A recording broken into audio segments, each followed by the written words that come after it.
ध्यायतो विषयापुंस संगस्तेषुपजायते संगस्थायते काम काम क्रोधोपिजायते. सतत विषयाचा विचार केल्यामुळे माणूस विषयाबद्दल आसक्त होतो, ज्यातून त्याच्या मनात कामना म्हणजे इच्छा निर्माण होते. कामना पूर्ण न झाल्यास त्याच्या मनात त्याच्याबद्दल क्रोध निर्माण होतो.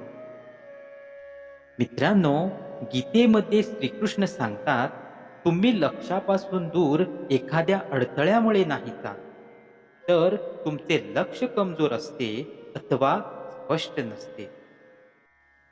माणूस नेहमी त्याच्या भाग्याला दोष देतो, हे माहीत असूनही की भाग्यापेक्षा मोठं त्याचं कर्म आहे, जे फक्त त्याच्याच हातात आहे. पृथ्वीवर जसे ऋतू बदलतात, तसंच माणसाच्या आयुष्यात सुखदुःख येत असतात. विनाकारण चिंता आणि भीती एखाद्या रोगाप्रमाणे आहे, जी तुम्हाला आतून पोखरत राहते. माफ करणं आणि शांत राहणं शिकाल तर तुमच्यात अशी ताकद येईल की डोंगर स्वतः तुम्हाला रस्ता बनवून देतील. मनाच्या शांतीशिवाय या जीवनात कोणतीच मोठी संपत्ती नाही. तुझं माझं छोटे मोठे असे भेद मनातून काढून टाका. मग सगळं तुमचे आहे आणि तुम्ही सर्वांचे आहात. जीवन ना भविष्यात आहे ना भूतकाळात आहे. जीवन तर या क्षणी वर्तमान काळात आहे. ज्याचा परिणाम चांगला तेच चांगले कर्मसे नव्हे, तर चांगले कर्म तेच ज्याचा उद्देश वाईट नसतो. जेव्हा माणूस त्याच्या कामात आनंद शोधतो, तेव्हा त्याला पूर्णत्व येते. जी गोष्ट तुम्हाला आवडत नाही ती तुम्ही दुसऱ्यासाठी कधीच करू नका.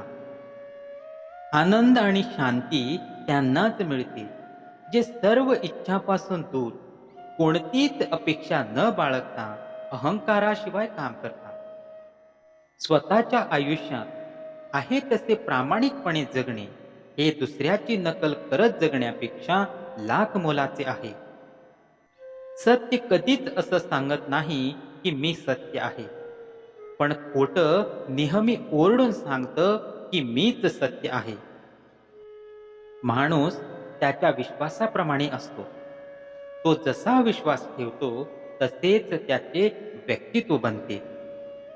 अति आनंदित असताना आणि अति दुःखी असताना कधीच निर्णय घेऊ नका, कारण या दोन्ही परिस्थितीत तुम्ही योग्य निर्णय नाही घेऊ शकत.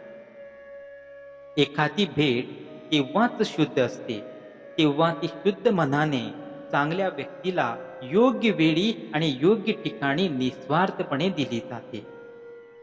जेव्हा तुम्ही ईश्वरावर खरे प्रेम करता, तेव्हा तुम्ही कोणत्याही गोष्टीवर बिना संशय प्रेम करू लागता.